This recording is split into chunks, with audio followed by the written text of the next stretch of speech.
It is our bottom line segment, and we begin in the AFC. Peyton Manning returns for his 18th season. John Fox is out as head coach, and Gary Kubiak comes in to replace him. The Broncos won 12 games last year, but lost to the Colts in the divisional playoff. Will, what is the bottom line for the Broncos this year? The bottom line for the Denver Broncos is that they will miss the playoffs. What? That's correct. Say what? If you have no offensive line, you do not make the playoffs. I look at this offensive line, and let me just read these names to you. Tyler Sembrilo, okay, rookie, tackle.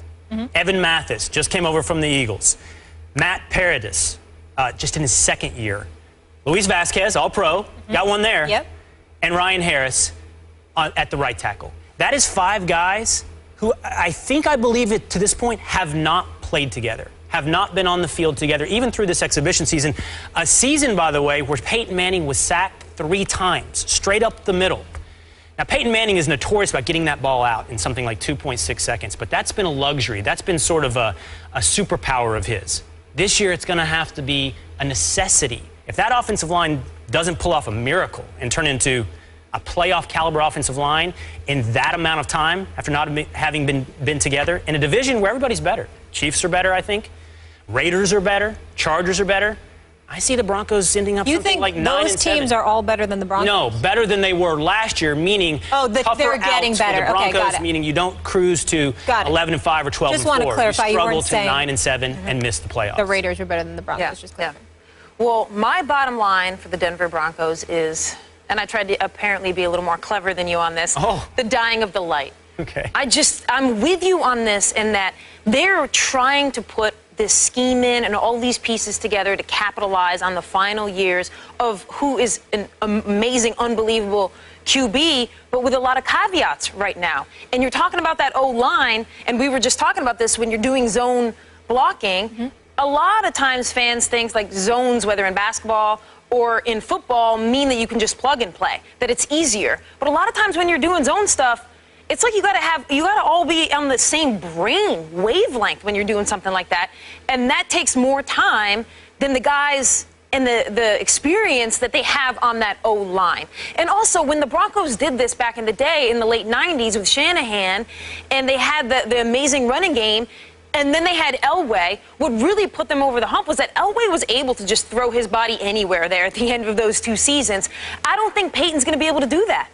I don't think that's going to be able to happen for this team. And now I love that they have brought in this new scheme, and they're doing everything they can this year to try and get the Broncos to the place that they think they can possibly be and squeeze the last amount of juice out of Peyton Manning.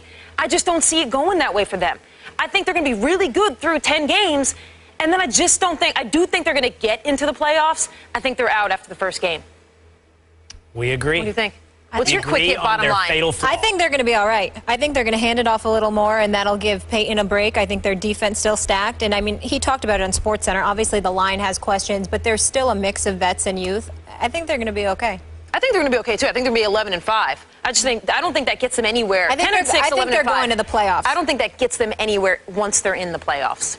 We shall see, but we must move on. Sports happens. Andrew, I love that. Andrew Luck and the Colts have reached the playoffs in each of the first 3 seasons and reached the AFC title game last season. Luck adds weapons Frank Gore and Andre Johnson to the offense this season.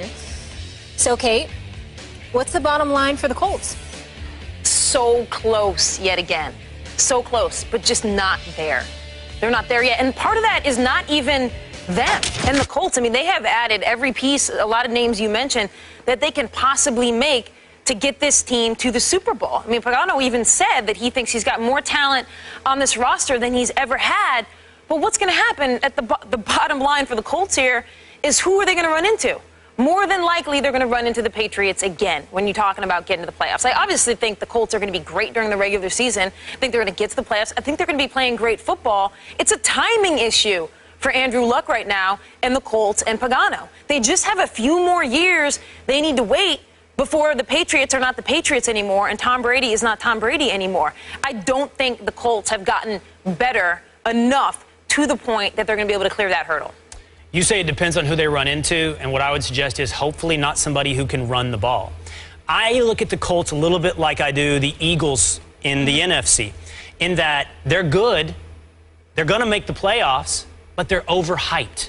Everyone is on this bandwagon. And why wouldn't they be? Andrew Luck is great, and everyone is assuming Andrew Luck will take this to the next level. But football is still a team sport. And I watched last year as the Dallas Cowboys ran straight through the middle of the Colts defense. Won that game 42-7.